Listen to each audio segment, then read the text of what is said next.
kemudian mulai muncul yang namanya René Descartes, ya, the father of modern philosophy. Abad 16 ya, semula dimulai dengan Bacon, Francis Bacon, Copernicus, Galileo Galilei ya, orang mulai menemukan kok kayaknya bukan bumi sebagai pusat ya, tetapi kayaknya kita yang mengitari matahari. Nah, jadi mulai ada ide-ide saintifik ya. Mulai muncul ilmu-ilmu alam ya, abad 16 ya. Lalu Descartes juga ya, filsafat ya. Tentu juga tidak gampang ya, makanya Galileo dihukum ya, pemikir-pemikir kritis dibakar ya, karena dianggap bidah ya. Tapi toh pelan tapi pasti sebuah era baru muncul, yaitu modernitas. René Descartes atau Cartesius ya. Jangan mengatakan Descartes ya, Descartes ya. Descartes. Kan sudah belajar sama saya ya, jadi Descartes ya. Jadi jangan bilang Descartes, Descartes ya. René Descartes. Cogito ergo sum. I think therefore I am. Ya. Jadi kalau saya I am itu bukan karena saya diciptakan oleh Tuhan, bukan. Saya ada karena saya berpikir. Nah, maka lalu era antroposentris. Orang udah mulai nggak peduli dengan Tuhan, nggak ngomong kosmos, nggak ngomong Tuhan, tapi mulai antroposentris. Kalau kalian ingat Jean-Jacques Rousseau, Hobbes, John Locke, mereka mengajukan teori politik apa? Kontrak sosial. Jadi negara itu muncul, masyarakat itu muncul bukan karena Tuhan, bukan, tapi karena manusia saling berkontrak. Jadi ada macam-macam teori ya, misalnya Hobbes bilang begini, dulu ya, jadi mereka pakai cerita ya, kayak mitos begitu, dulu gitu ya. Dulu itu manusia primitif itu buas,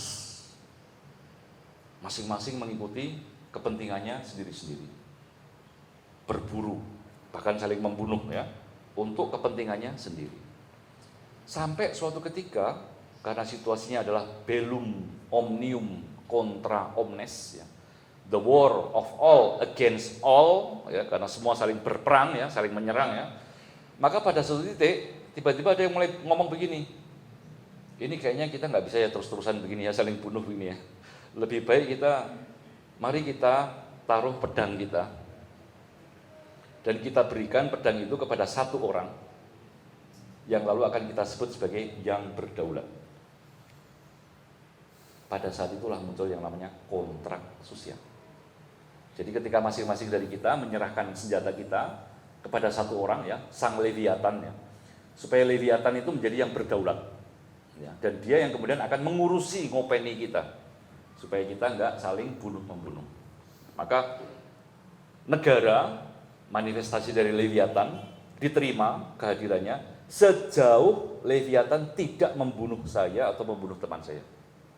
Karena kalau Leviathan mulai membunuh, dia mengingkari kontrak, maka Leviathan boleh diturunkan, lalu bikin kontrak baru. Jean-Jacques Rousseau punya cerita lain lagi ya, dulu itu manusia itu baik gini ya, lalu mulai muncul ada ini itu ya, seni ya, lalu mulailah manusia berasosiasi ya, dan membentuk yang namanya negara. Ini di zaman teokrasi tidak terpikirkan. Ya, zaman teokrasi itu ya jelas semuanya diciptakan Tuhan, termasuk negara. Ya. Dan Paus adalah yang mewakili Tuhan di dunia, maka dia yang menentukan siapa yang boleh berkuasa, siapa yang boleh, yang enggak. Tapi dengan modernitas, manusia percaya pada rasio. Kalau saya ada ini karena saya berpikir, pikiran penting, ya. Maka lalu politik pun dirasionalkan. Maka muncul pencerahan ya, di mana orang mengkritik agama dianggap sebagai takhyul ya, agama dianggap sebagai irasionalitas ya, karena yang penting itu berpikir ya, berpikir secara otonom, mandiri ya. Immanuel Kant termasuk di situ ya. Maka Immanuel Kant mengatakan, mari kita beranjak dewasa. Apa sih ciri orang dewasa itu? Otonom. Kalau anak-anak kecil itu butuh ibu untuk ngantar, butuh guru untuk ngajari, butuh guru agama untuk membimbing ya, itu anak kecil. Tapi kalau sudah dewasa, ya masa masih mengandalkan tutor-tutor tadi itu ya. Kalau sudah dewasa, gunakan pikiranmu sendiri. Maka ada semboyan terkenal dari Immanuel Kant, sapere aude. Beranilah mengetahui, beranilah belajar. Ya, dan dengan rasionalitasnya kan yakin ya kita bisa hidup etis, maka muncul etikanya kan ya, deontologi, di mana dengan murni deduksi rasional ya. Jadi kan kalau kita orang beragama ini kan kita hidup baik karena kita takut masuk neraka, ya kan? Iya toh? Kita takut masuk neraka, makanya kita hidup baik. Jadi hidup baik ini agak terpaksa begitu ya, karena ditakut-takuti begitu ya. Tapi kalau kan enggak, kan itu kita hidup baik bukan karena Tuhan, bukan. Karena kalau kita hidup karena Tuhan, kita hidup baik karena Tuhan, itu artinya kita masih heteronomi. Heteros, nomos. Nomos itu hukum, heteros itu luar. Hukum masih ada di luar diri saya. Tapi kita ini harus otonomi, autos, nomos. Hukum ada di dalam diri saya. Itu dianggap lebih baik daripada heteronomi. Jadi misalnya kalian naik motor di perempatan lampu merah ya. Kalau seorang kantian ya, begitu merah Anda akan berhenti. Udah, tetap aja lempeng ya, nggak mikir apa-apa, pokoknya merah berhenti. Biar yang di belakang tin, Anda tetap kantian ya. Merah adalah merah. Ya. Hukum ada di dalam diri saya. Nggak peduli orang mau ngapain, merah adalah merah, artinya berhenti. Tapi kalau seorang heteronom, apa yang dia lakukan? Lampu merah, lihat, oh nggak ada polisi, oh nggak ada orang, jalan. Kenapa? Karena hukum tidak ada di dalam dirinya. Hukum ada di dalam diri polisi. Hukum ada di dalam diri orang tua yang mengawasi. Nah, agama dianggap heteronomi. Karena kita melakukan sesuatu bukan karena sesuatu itu baik, tetapi karena sesuatu itu perintah oleh orang lain atau Tuhan. Ya, jadi ada kepercayaan luar biasa kepada rasio. Ya, ini yang disebut dengan era modernitas. Jadi kalau kalian lihat ya, timeline for age of reason ya. Jadi modernitas sering disebut sebagai abad akal budi, enlightenment, pencerahan ya. Di situ ada Copernicus yang mulai bicara mengenai alam semesta itu sumbunya bukan pada bumi tapi pada matahari. Ada Galileo, ada Descartes, ada John Locke, ada Isaac Newton ya, yang menemukan gravitasi, Montesquieu, Rousseau, ya, Voltaire ya.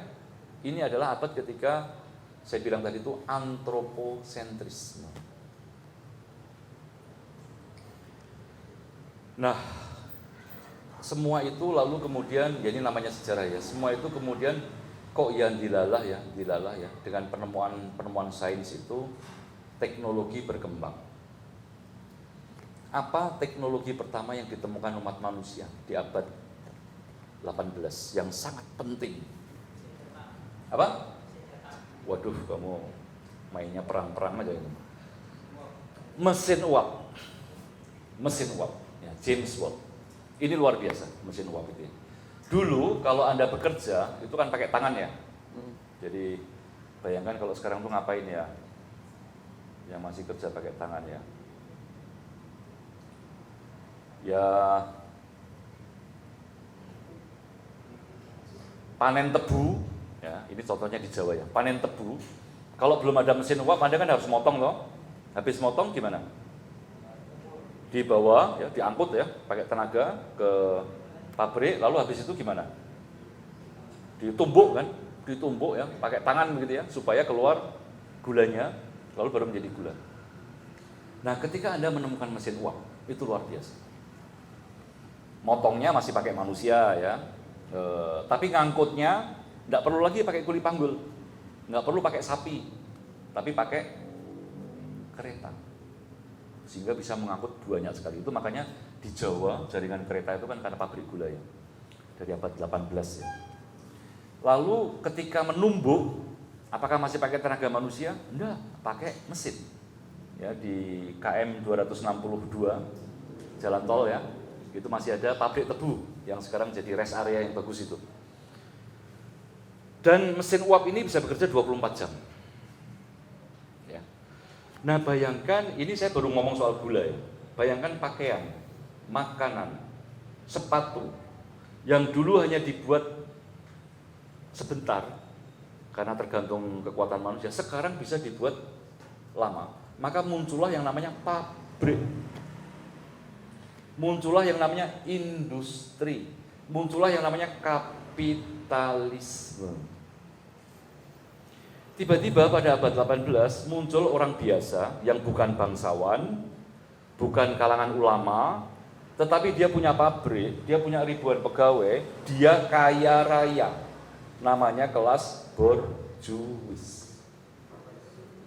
Jadi itu baru muncul abad 18 ya, dengan penemuan mesin uap. Lalu apa yang terjadi? Ketika struktur lama itu ditentukan raja dengan berkat dari paus, ditentukan bangsawan, ditentukan ulama, lalu rakyat petani itu hanya tunduk ya. Tiba-tiba muncul kelas baru borjuis yang kaya raya ini. Apa yang terjadi? Mereka menuntut masuk dalam kekuasaan. Muncullah yang namanya revolusi Prancis. Jadi apa yang semula hanya ide-ide dari Rousseau, dari John Locke ya, dari Hobbes, tiba-tiba menjadi kenyataan revolusi besar. Pertama kali negara demokrasi muncul. Itu makanya Napoleon, Prancis itu sangat ditakuti. Karena kan Eropa masih kerajaan semua waktu itu ya. Terus tiba-tiba ini ada orang yang nggak peduli lagi sama raja. Dibunuh raja. Diambil alih kekuasaannya. Namanya rakyat. Ya, jadi ini manifestasi politik dari kemajuan teknologi yang lalu merubah struktur sosial. Nanti revolusi industri kedua dengan penemuan listrik, kapitalisme akan makin parah. Revolusi industri ketiga tahun 70-an penemuan komputer, makin parah lagi perombakan sosialnya. Dan revolusi industri keempat sekarang ini dengan AI, kalian udah mulai merasakan ya, makin menjungkir balikkan semuanya. Sekarang saya sebagai dosen nyuruh mahasiswa bikin paper, saya mulai ragu-ragu. Gak ada gunanya paper. ChatGPT menggantikan semua. Ya, jadi anak-anak pasti pakai ChatGPT semua. Maka kita terdisrupsi setelahnya. Ya itu. Nah, jadi dengan penemuan, dengan keunggulan rasio dari Immanuel Kant ya, lalu nanti ada Hegel ya, lalu nanti mulai ada dengan penemuan apa tadi itu industri, lalu muncul tatanan baru ya, mulai muncul kritik-kritik kepada industri dari Feuerbach yang kemudian dilanjutkan oleh Karl Marx ya, dan yang penting saya kira saya akan segera berhenti supaya ada waktu diskusi ya. Yang penting lalu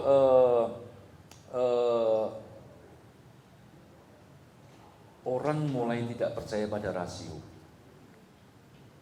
Nietzsche, Schopenhauer, ya, Sigmund Freud ya, mempertanyakan pencerahan. Rasio itu apa sih? Gitu ya. Kenapa kamu begitu percaya pada rasiomu? Gitu ya. Apakah kalau kamu mengatakan saya baik-baik saja, apa betul kamu baik-baik saja?